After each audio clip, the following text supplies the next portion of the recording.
Welcome, welcome everyone. I'm Dr. Nina back for another TOVA Tuesday, season 3. I am so excited because we have such a wonderful guest, a licensed clinical social worker here today to talk to us, especially those who are frontline workers like myself, how to break burnout. As you know, we have been through such unprecedented times with COVID and have really tried to keep our patients, our clients, and our communities safe. And it has really, really taken a toll on all of us. And so I am here to see how we can really learn to reduce the effects of burnout and how do we learn to move forward, especially those who have dealt and experienced trauma. So when we think about trauma, we think about maybe sometimes those who have experienced very serious or very life-threatening events, those military vets, but we don't think about the effects of those who have seen loss and trauma from our frontline workers. So I want to welcome Mrs. Anna Bloomer to TOVA Tuesday. How are you today? Good, thank you. It's really fun to watch you interviewing. It's like got it all down. Been doing this for a while. So I just wanted to introduce you because you do such fantastic work with Thank our you. clients at Family Medicine at Green Hill. And you are a seasoned licensed therapist and have many years of experience working in the field, especially social work. But you also have focused in many different areas like psychotherapeutic clinician, trauma therapy, child and family therapy, and you're also a bilingual Spanish-speaking psychotherapist as well, which I think is fantastic. And bicultural. And bicultural. My mother is Colombian, was Colombian. Wonderful, wonderful. I want to get to Colombia one day. Great country. Yes, yes, it is. And so you come from a very, I want to say, very well-rounded background, cultural anthropology and women's studies. You graduated from Barre College. You received your master's in social work from University of Connecticut. And then you also have many certifications in cognitive behavioral health, trauma-informed cognitive behavioral therapy, mindfulness for mental health providers, Insight Meditation Society you're a member of. And even with all of this, you find avenues to help yourself stay grounded emotionally as well. I even hear you in your office playing classical music. You like to exercise. I see you taking walks on your lunch break, and you like to read as well. So I would like to welcome you to TOVA Tuesday. Anna, is there anything else you would like to share about your background, why you wanted to become a therapist? Because I think it's such a unique calling that an individual has. Thank you. I appreciate that. It's really nice to hear all that. So I started in social work, deciding to become a social worker, get my master's kind of in my 20s. I was working with the Puerto Rican community in Holyoke, Massachusetts, where I lived near there in Northampton, Massachusetts. And, I was working with parenting teens, mostly Puerto Rican parenting teens, in a wonderful organization. Actually, Bernie Sanders' wife ran that organization back in the early 90s. Yeah, so it was a very cool place. She's amazing. She's 2 as a social worker. And I decided to do my master's in social work kind of because of that.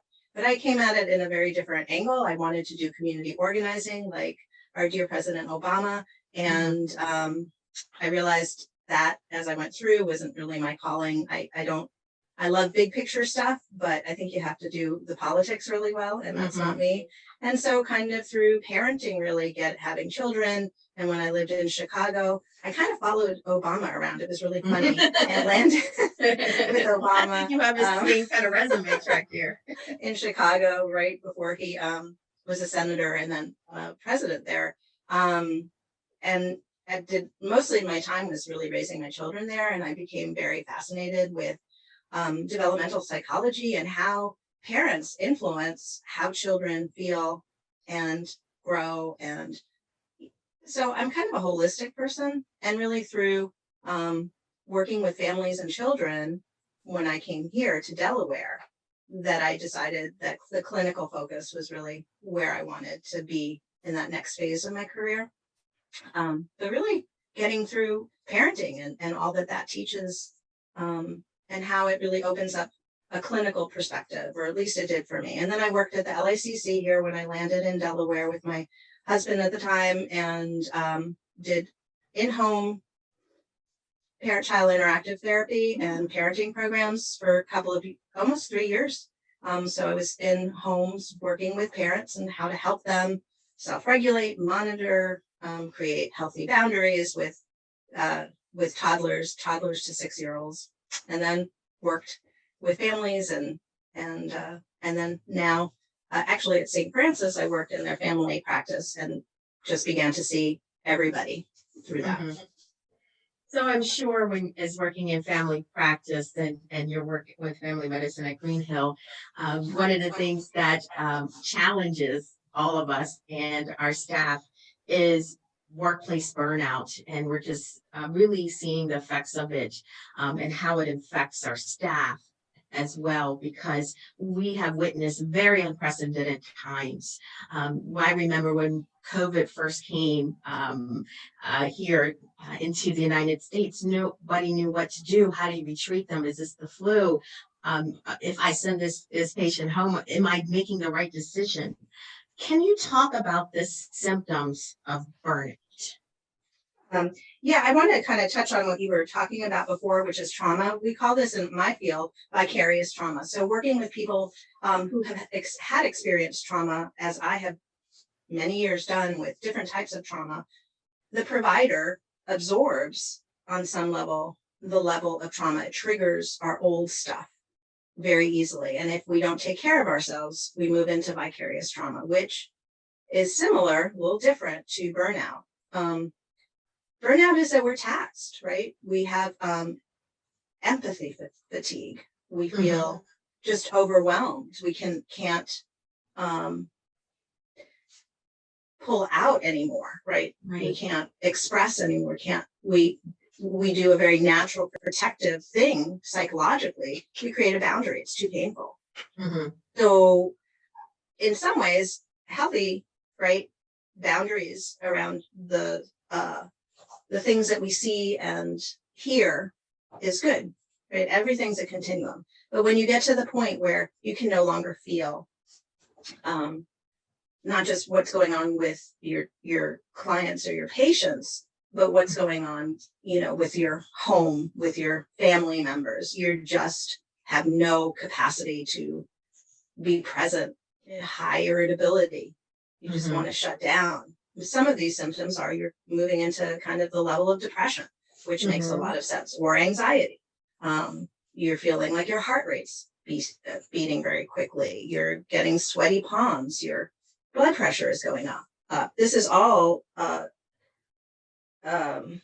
stress related, right? So stress has a real deleterious effect, a really negative effect on our body. And when you're on high levels of alert and stress all the time, there are all of these other physiological body things that are going on that create, bad health effects ultimately. So we really want to address stress, burnout, right? But there's the emotional toll that frontline workers are really taking, expected to take. I remember those first days of the pandemic. I was at St. Francis. We were all like, what? What are we supposed to do? What's going on? People we cared about were coming down with COVID. There was no real clear protocol. We were in a stress response situation. Right. We were in the fight flight part of an exposure. And when we don't know how to deal with that fight flight, which is automatic, right, then we have a whole host of stress responses, and that leads to what you would term as burnout, right? Your body is just on high. It's just all the cortisol is pumping through, and then you hit the crash and then the burn, right? I'm not sure if that's helpful or what you were aiming at. It is, and I also wanted just to add in insomnia. Insomnia, yeah. Because if you're just constant in a state of irritability, are you sleeping well? Then that also impacts your physical health as well. So stress impacts insomnia big time, and it's really important to try not to use sleeping medication as a way, but to change some behavior patterns, and we can talk specifically about things you can do to help with that. So Anna, I wanted to go back and just say, you said you hit that wall when you just had hit your limit. And we can see the effects of that. And hopefully cases are starting to go down. Yeah. But, the state of Delaware had to bring in the National Guard to the hospital because our frontline workers are just taxed and just extremely overwhelmed, stressed out, burned out. Yeah. What can we do? And what kind of strategies and things that we can change our behaviors so that we can manage these stressors a little bit better in a healthier manner? Yeah, that's very important. In my line of work, we are really trained for self-care because we hear a lot of stories over and over again. And if we're depleted, we can't be present for our clients, for our family, for ourselves, right? And then we end up diving into the hole. There's a nice image that I use with some of my clients, is that if you're walking by a hole and there's somebody in the bottom of that hole, right? How do you get that person out? What would you do, Nina, to help that person? I would take my hand down and try to pull them out. Okay, great. Would you jump in the hole, Nina? No. Why wouldn't you jump in the hole? Because I don't think that would be beneficial because then we would both sink. Exactly. You would both be in the hole. Right. So one of the ideas, right, is that you go around and you look for a ladder to help, or a string, or, right, you don't jump in the hole. So when we're doing this work, it's really important not to emotionally jump in the hole. We have to do things to sustain us, to help us have the ability to look around and say, oh, I see a rope over there. I see a ladder over there, right? And in order to do that, we have to maintain a level of wellness, emotional wellness, physical wellness. If we're not sleeping, we can't have the ability to look around and see, hey, what are the tools I can do to help this person, right? If we're just so exhausted, we fall into bed or to watch TV when we get home. That's not a complete recharge. Now, some TV time is good. There's nice to have distraction. But if that's all we're doing when we get home, then we're not taking care of a physical well-being, which actually really limits our ability to process and heal from what we've experienced during the day, right? As you noticed, I'm a big exercise person. I've always been an active person and I love it, but I don't do it because, I have a goal to look a certain way. It recharges one's brain. When we can do 30 minutes or even 10 minutes now, they're saying a 10-minute walk can heal your brain. Wow. We know that doing some cardiovascular for 30 minutes a day increases serotonin levels, increases dopamine levels, reduces depression, reduces anxiety. We may not be technically depressed as a frontline worker, but over and over repeated exposure to trauma can lead to depression, right? So we want to do whatever it takes to build those good chemicals in our brain. The other piece in terms of self-care is just having good times as much as you can with family and friends. I don't know if you're a Grey's Anatomy fan, but I loved watching it. I wish I had time to watch more TV. Way when I was with my kids, and that was sort of my release, but it would be a dance party. I love that idea. They were residents and they were flipping out and they just turn on the music and dance. So a dance party, ways to laugh together. Laughter is so healing. There's a nice little exercise of like the laughing Buddha, I think that's what it's called, or the laughing yogi, where you kind of sit or lie with your kids or family. One person has their head on their belly and, you're kind of laying and laughing together. And you can fake it initially, fake it till you make it, you laugh together, and then the next person is laughing. And so those are some real nice ways to kind of engage with your kids and have a little laugh break. So things that you can move your psyche around. I like the term walk out of your problems. So those are some tools. Thank you so much, therapist Anna. And you shared some of these tips, and we call this TOVA tips. And I'm just going to go through a few, and then I want you to just share a little bit if there's some things that you just want to expound on. So you talked about finding ways to relax. I just say find ways to chill out. Like you said, laughter is just good medicine. It's just good to laugh. Exercise regularly. and make sure you warm up and stretch. Spend time with friends and loved ones. You talked about that. You also talked about self-care activities, and we can talk more about that. But self-care is going to the hairdresser, getting your nails done, anything you can do is pamper yourself. Self-care. Also, make sure that you get your yearly wellness exam as well. So, therapist Anna, can you talk a little bit about any of those that think are important, or any of those things that we missed? Yeah, relaxation, chill out is great. There's some specifics around it. The Calm app you have there. And we know that by 5 minutes a day of doing breathing exercises, meditation, right, can actually improve the sheathing of the brain to relax, to feel a sense of wellness and calm. Not just doing 5 minutes a day of just being a quiet place. You can have it with your cup of tea in the morning, cup of coffee, nobody around, ideally, whether you take time in your bedroom or the dining room, and just breathe with your tea, just breathing in, breathing out. 3 to 5 deep breaths can reduce, good job, Nina, right? The symptoms of stress, anxiety. Yeah, 3 to 5. It changes actually that fight or flight part of the brain. I tell this often to my clients. If this is the spine, this is the reptilian part of the brain. That's the breathing, just the automatic breathing, swallowing. Above that is called the mammalian, the hippocampus, and the I'm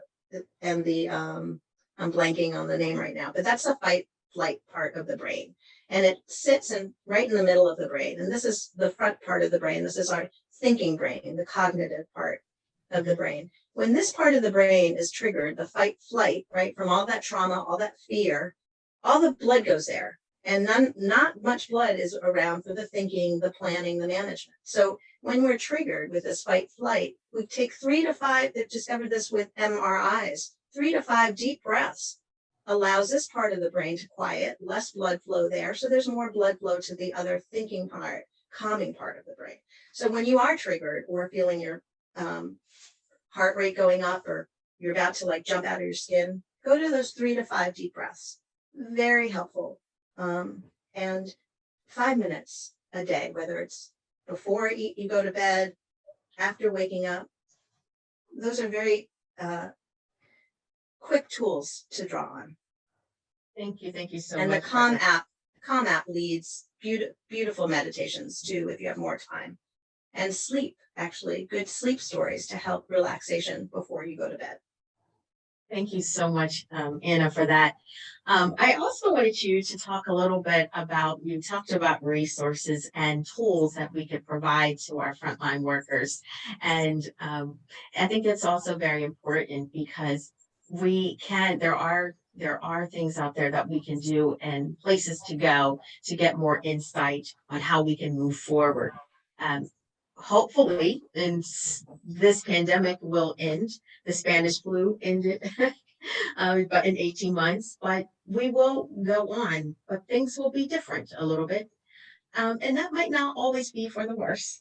So, can you talk about other resources and tools and techniques of things that our frontline workers can do right now, just to get some emotional balance in their life? Right. I think it's important to see that there are challenging times, traumatic times. That doesn't mean we live in trauma forever, but it doesn't mean things return to what they were. And hard times are not bad times necessarily. They teach us tools, new resiliency, new skills of thinking about the world and thinking about ourselves in the world. So hard times are not necessarily bad times. Ways to reframe them are really helpful. Right. So the New York Times article of how to improve your mental health in 2022 has a whole list and ways of doing just that. And I think there is an article in that around, these are challenging times. They're not going to be challenging forever. And there can be some real healing and strength building going through. So how can we maximize that? How can we change our thinking a little bit? Like, it's going to be terrible until it stops. Well, we don't know how it's going to change, but it will change. Mm-hmm. And we will be the stronger for it. well, there are a lot of great things that we can learn. There's a really nice article on biofeedback that's kind of similar to meditation, but different. And it lists different tools that you can, apps that you can use just to monitor your heart rate, your temperature of your fingers. Doing that for 5 to 10 minutes a day can really reduce stress. So it's stress reduction, improve health, physical health, and also mental health. The Calm app, like I mentioned, has wonderful tools in there, and there are parts of those app that are free. You just have to look around. You don't have to pay into it if financial issues are an issue. I actually had stumbled upon this at the very beginning of the pandemic when I couldn't get to the gym, was the Yoga with Adriene. A lot of series of nice 30-day yoga for anybody to start, just like 20 to 25 minutes, really accessible. So those are some ideas. And also therapy can be really helpful when we are maxed out, right? When we've hit our wall. Having somebody to talk with and strategize with is very healing and beneficial, not just to ourselves, but to our family members, our children. Because when we're totally maxed out and under stress, it extends to the people we love around us. So getting help and support, right? Which is the upside, actually, I think, of this pandemic has been much more awareness around mental health. And that's a really great tool for us as a society to have. Right. I want to thank you so much, Anna, for coming on TOVA Tuesday.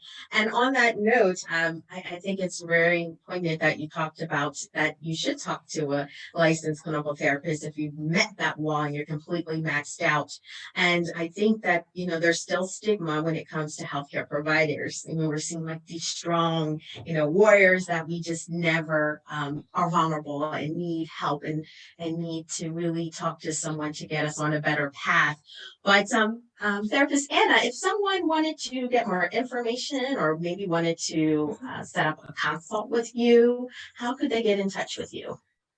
Well, just call me at the office number and leave a message for me, and I will be happy to get back and provide some resources. There's some wonderful in the area mental health providers, Brody's and Associates, Jewish Family Services, and a whole other list I'm trying to remember. For bilingual, there's they just changed their name. It used to be St. Paul's Family Therapy. I think it's Aurora. I'll have to get back to you with that specific new name. But there are lots of different clinicians also looking at Psychology Today has a local list of providers. Also, for bigger, if you're in a bigger system like Christiana and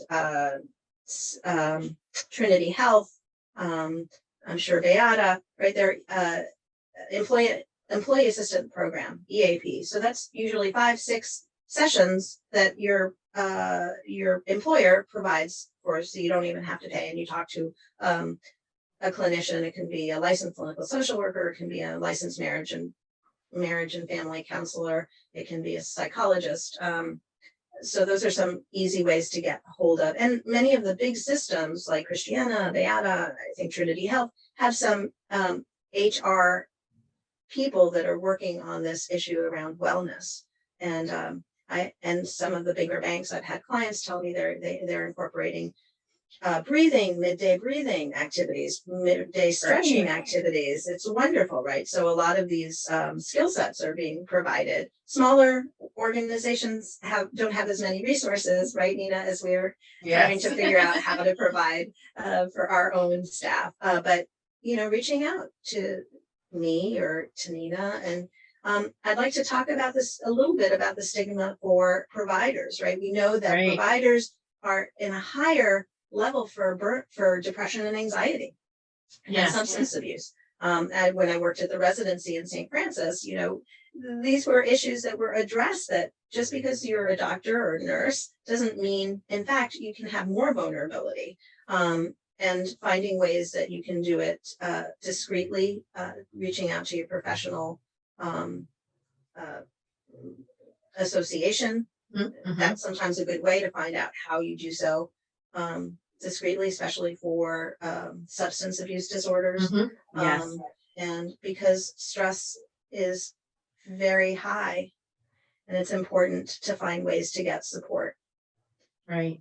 That's Yeah. very important.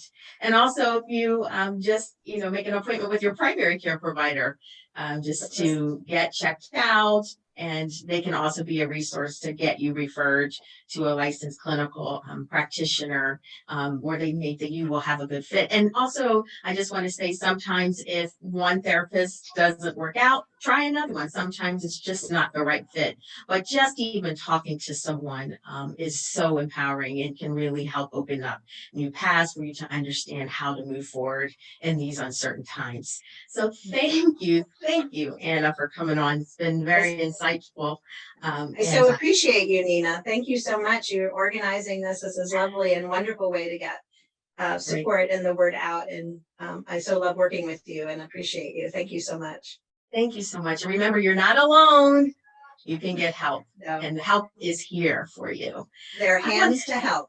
Absolutely. So I want to thank you for joining us today on TOVA Tuesday. If you like this episode, please like us on Facebook and Instagram at TOVA Community Health. You can go to our TOVA Health TV channel on YouTube as well. You can also make a donation on our Cash App, which is $TOVA Health, or on our PayPal link, contact@tovacommunityhealth.org. I want to thank you, Anna, for coming on today. You really helped me. You've helped, I'm sure, a lot of healthcare providers who are just spent and have hit their wall. And our goal is for them to know that there is help there and that you are not alone. And this has been a stressful time, but sometimes these types of events make us stronger in the end. So hang in there. We're going to get through this. That's right. Thank you. We get through this together. And yes, the more we're together, the better we all are. Yes. I'll see you next time on TOVA Tuesday. Bye-bye. Thank you.